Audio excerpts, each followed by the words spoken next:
After weeks of testimony, including from more than 75 witnesses who took the stand, disgraced South Carolina lawyer Alex Murdaugh has been found guilty of the 2021 murders of his wife, Maggie, and son, Paul. On June 7th of that year, Maggie, 52, and Paul, 22, were found shot to death near the dog kennels on the 177-acre property in Islington, SC, where the family's hunting lodge was located. Jurors deliberated for less than 3 hours before delivering the guilty verdicts. Murdaugh, 54, very slightly rocked his head back and forth as the verdicts were read. He was handcuffed moments after he was convicted of the murders. His surviving son, Buster, who also testified at the trial, was in the courtroom when the verdicts were read. Sentencing will take place at 9:30 a.m. on Friday. In July 14, 2022, more than a year after Paul and Maggie's deaths, Murdaugh was indicted for the murders. He was charged with 2 counts of murder and 2 counts of possession of a weapon during the commission of a violent crime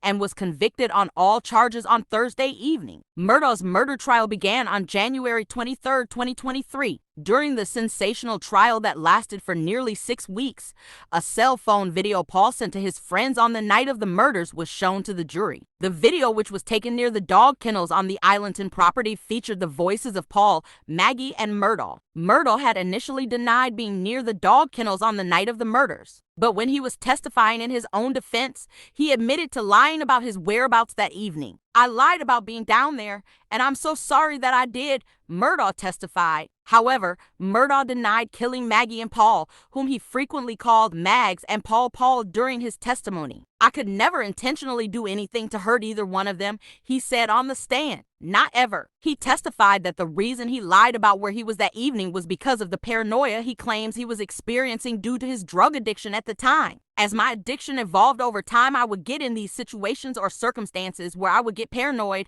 Murdaugh said. "I'm sorry I lied." Even after his conviction, Murdaugh has more legal woes. He faces dozens of charges for alleged financial crimes, including misappropriating money from his law firm, defrauding clients of funds, and computer crimes. Authorities allege that he also defrauded the family of his former housekeeper out of a $4.5 million insurance settlement after she died in a mysterious slip and fall accident at his home. A trial for those charges will be held at a later date.